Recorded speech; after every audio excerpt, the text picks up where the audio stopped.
Hi, and welcome to Comedy Recapped. Today, we're going to talk about the 1987 comedy, The Secret of My Success. It stars a young Michael J. Fox who plays a talented man in New York City, struggling to get an entry-level job. He wants an executive position, but has to rise through the ranks to get it.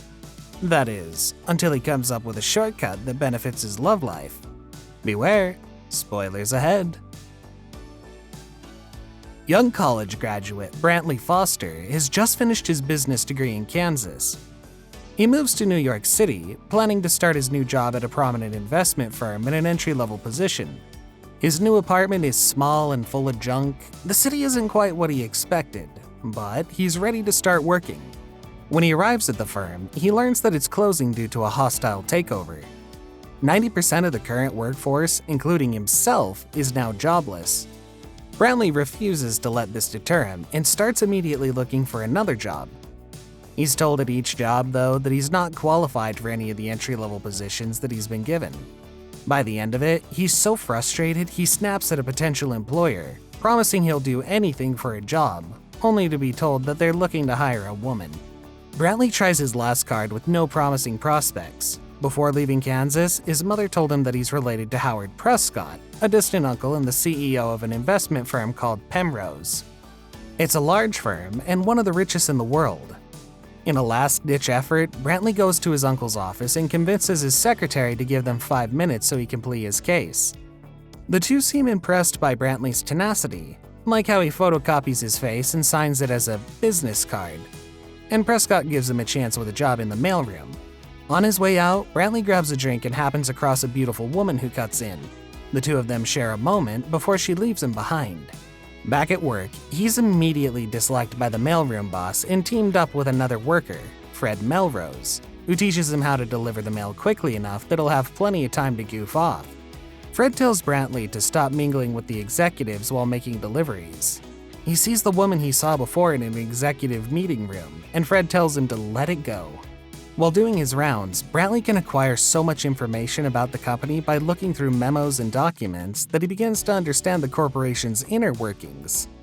Back in the mailroom, Brantley is charged with driving a Penrose executive back home to Litchfield in a limo after her car breaks down. The bad-tempered Vera is quickly won over by his boyish charms, and she invites him to stay for a drink at the estate. She explains how her marriage has faltered, and she feels unattractive. Brantley compliments her and convinces her otherwise. The two of them take a swim, and she seduces him in the pool house. After she examines his dinosaur bone in the pool house, she tells him that she'll give him a good word and help him advance in the company. Brantley says he wants to make it on his own, just as Vera's husband comes home. Brantley is terrified to know he's coming towards the pool, only to realize that it's his uncle, Howard Prescott. He runs once he realizes that means he's made love with his aunt and disgraced his family. During their rounds, Fred informs Brantley that an executive was fired and the mailroom knew about it 3 days before the man got the news himself. When the phone rings, Brantley is sitting in the empty office, dreaming about being an executive. One of the man's contacts calls, at that point, asking about the shipping problems for his company in the Midwest. Brantley can then set up a shipping plan for the company, and this initiative to solve the problem impresses the representative. The next day, Brantley goes back to the office before his mail rounds and gets a secretary for himself. This sets him up in the fired executive's place, adopting the alias Carlton Whitfield. While he's careful to hide his lie, the mailroom boss is quick to suspect him. Brantley attends a high-level Penrose executive management meeting and officially meets Christy Wells, the attractive woman with which he shared the moment at the water fountain. Brantley is immediately smitten, despite how rude she is to him. At the meeting, they announce that another powerful CEO, Donald Davenport, is then acquiring large portions of Penrose stock in what seems like a bid to take over the company. Prescott's aide tells them that they'll have to look for budget items to slash to build a fund to help protect the company. Brantley dissents, saying rapid and aggressive expansion is a much better plan. It will make the company's stock far too valuable to be bought out by Davenport in a hostile takeover. His idea is squashed as Prescott's aide tells him he's too young to be taken seriously. In the meantime, Christy has been having an affair with Prescott. She snatches a folder of Brantley's work from his office after he asks her to spy on him. Christy drops by his office late one night to examine his research findings while he's working late. Late at night, the two discuss the best course of action for preventing Davenport's hostile takeover. Despite their disagreements on practically everything, Christie begins to see Brantley's growth plan as the only option to salvage Primrose. The two spend the entire night conversing and eventually having horizontal refreshment. The next day, Prescott announces that he'll host a retreat for all of the company's top executives at his Litchfield home to work out a strategy. Brantley had not intended to go, but Vera and Howard asked him. Vera wants Brantley to meet Penrose's top investors, thinking his boyish charm will win them over. Her assumption is correct, and Brantley spends several hours talking to them and convincing them of his new business ideas.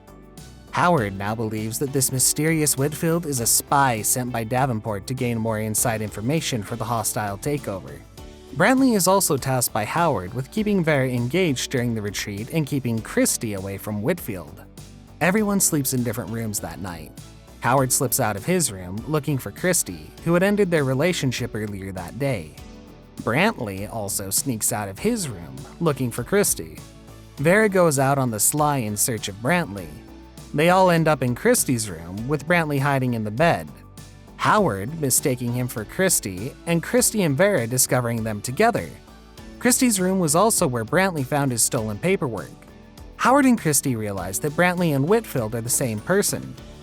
After learning of Howard's romance with Christie, Vera resolves to divorce him. Christie confronts Brantley about stealing his files, and Brantley storms off, leaving her alone and dejected. Brantley and Christie are both fired at Penrose. After arguing in the elevator, Brantley shows off his plumbing skills and lays some pipe. Later, they return to Brantley's office to devise a new plan for Penrose with the help of Fred and Brantley's assistant, Jean. Donald Davenport arrives for a meeting of Prescott's management executives, where he personally reassures Prescott that the majority of his high-level personnel will keep their positions. Brantley and Christie enter the discussions and declare that Davenport will not buy Penrose since Brantley was able to secure the backing of the investors at the retreat.